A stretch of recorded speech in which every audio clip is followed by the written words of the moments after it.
Alright, I'm going to do a startup of the Rheem air conditioner.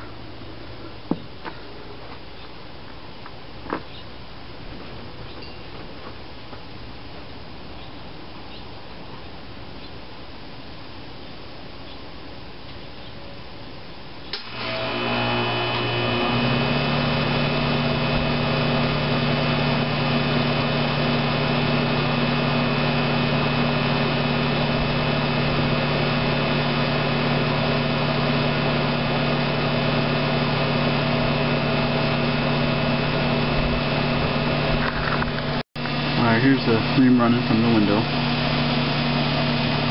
It's only about 56 degrees out, but figured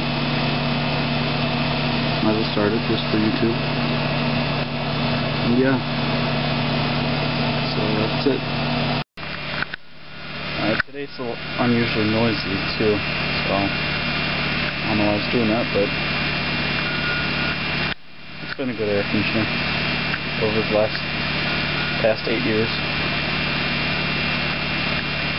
So yeah, that's it. The Rheem 10-series Copeland scroll compressor. Out.